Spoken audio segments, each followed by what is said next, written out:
You ready for a great show? Good evening.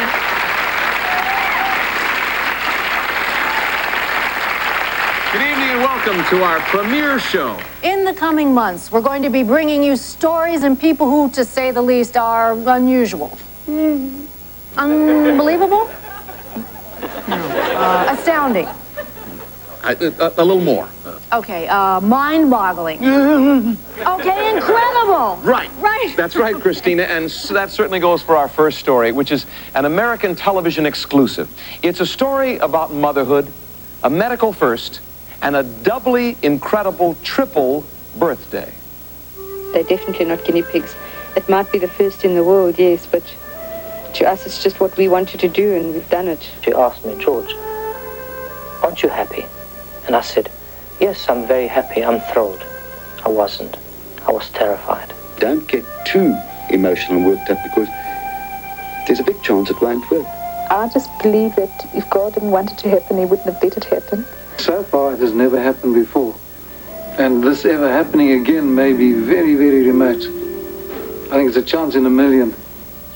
What these people are talking about began here in the village of Zanin in South Africa, a 3-hour drive from Johannesburg.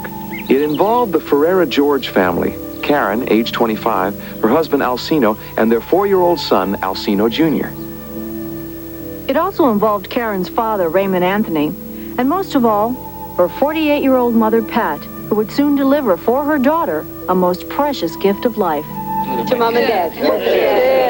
Yes. When I was told I couldn't have any more children, they told me while I was still in hospital, the fact that it was a hysterectomy that I'd had, I felt very down most of the time. It took quite a few months for me to actually get used to the fact that I would never have any more children.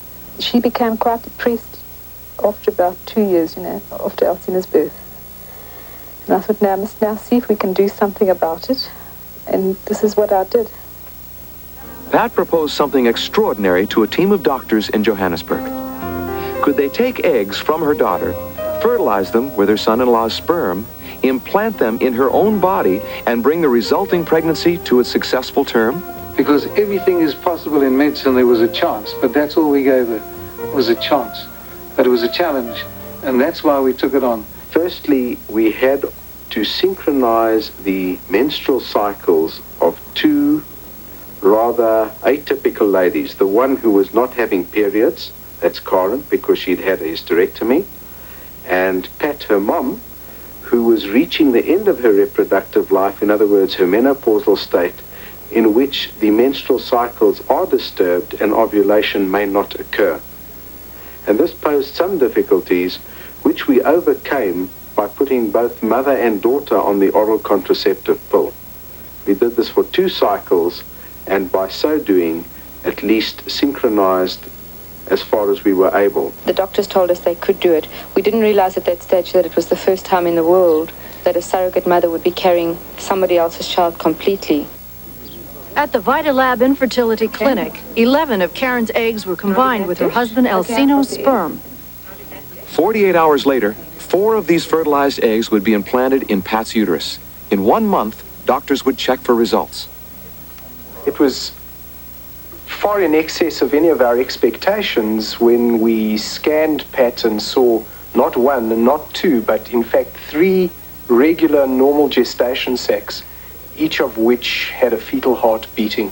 On the scan machine, they showed us 1 baby with its heart beating, and they moved it around and showed us a 2nd baby with its heart beating. And it was just wonderful. It was the most wonderful feeling. And then the doctor was looking around, and he came across a 3rd baby, and he said, there's 3 babies in here.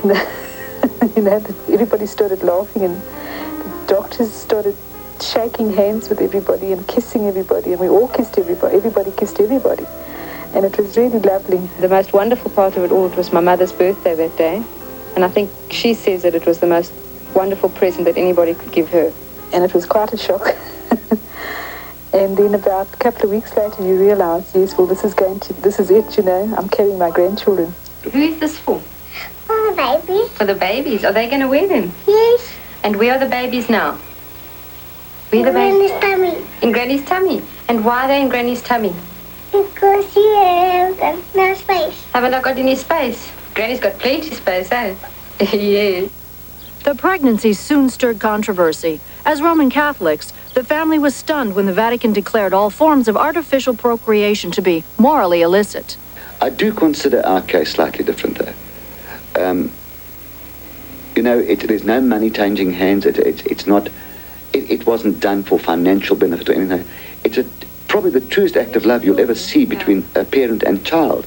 When it comes to handing them over to Karen, after they're born, and George, I don't, at the moment, don't feel anything, I don't, at this moment. I don't feel anything. I know it's these. I've attuned myself to this from the beginning, and it doesn't worry me at all. I just know that it's these. My mother will never want to keep the babies. First of all, my mother is past the age of wanting to have more children for herself. Even when she was younger, after she had my brother, she said, "This is it, I've had enough children, I just want the two." I know that she's doing it only for us, and she would never want to keep the babies. In late September of 1987, with her due date drawing near, Pat Anthony and her daughter headed for Park Lane Hospital in Johannesburg. The babies were still a couple of weeks away from their due date, but there was some concern for the health of the baby, which a sonogram had indicated was the smallest. Pat Anthony was showing some signs of exhaustion, not too surprising for a grandmother and soon-to-be surrogate mother of 3. No mother could ever be more expectant than either of these two women.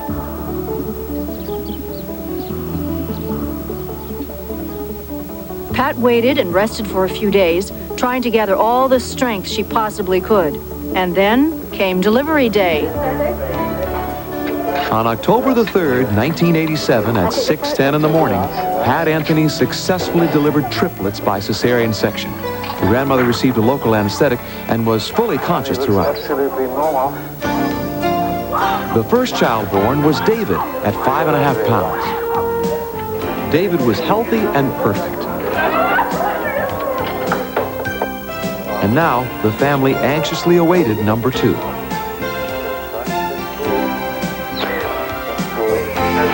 Yes, go ahead. Next came Jose, who weighed 4 pounds and 15 ounces.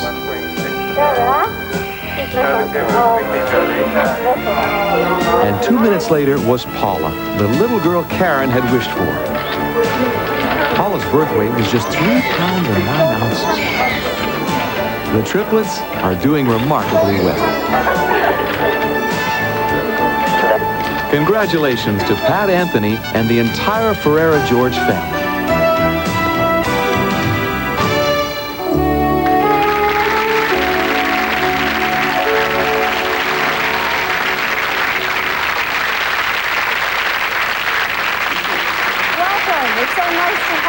Thank you for coming. Why don't you come right up here?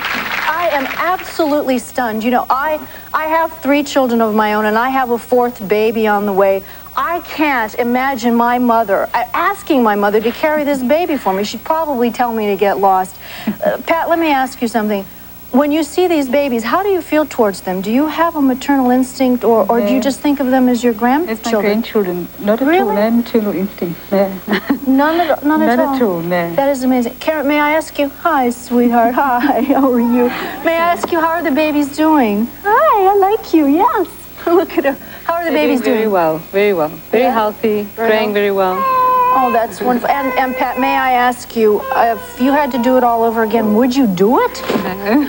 No, I don't blame you. I have to tell you, all of you are incredible. We want to thank you so much for you being here with us tonight. And I want to tell you that John has a special surprise for all of you.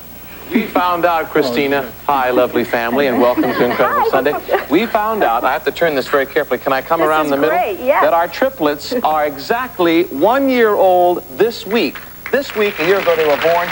This is a birthday cake, believe it or not. It's all made up by our fabulous staff, and we want to all sing happy birthday. Oh, that's good. Happy birthday to you. Ba-ba-bum. Happy birthday to you. Happy birthday, dear triplets. Happy birthday to you. Thank you.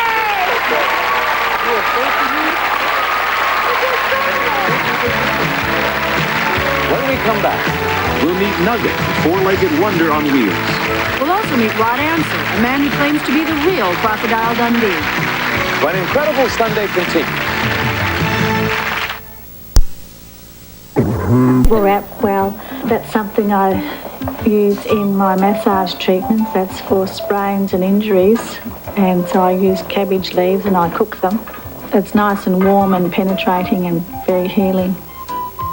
And I get the cabbages and then I wrap them around her, and she knows that that's going to feel good and make her feel good. So she's really happy about having that. Meet Nugget, a 6-year-old bull terrier who deserves all the TLC she gets. And then I wrap her in towels, just wrap her up all nice and snug, and she's happy to lay there for half an hour. And then that revitalises her. It also revitalizes her appetite for a good home-cooked meal.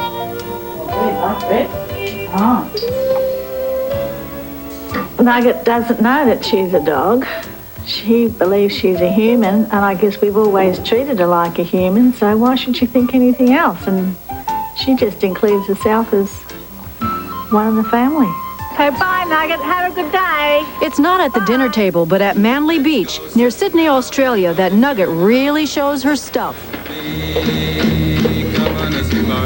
Early in the morning we'll be starting now. Some honeys will be baking the scene.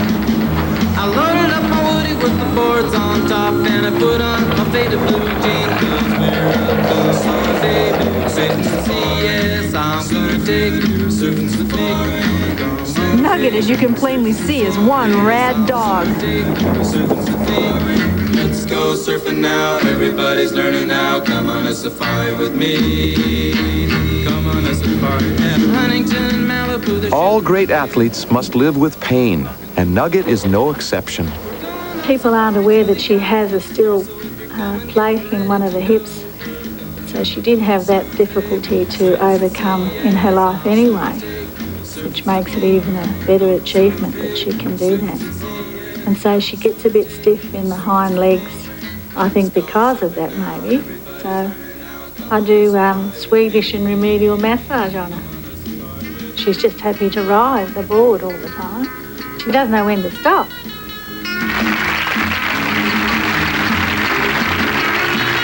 John Lennon was one of the most beloved and inspiring figures of our time. Today is his birthday.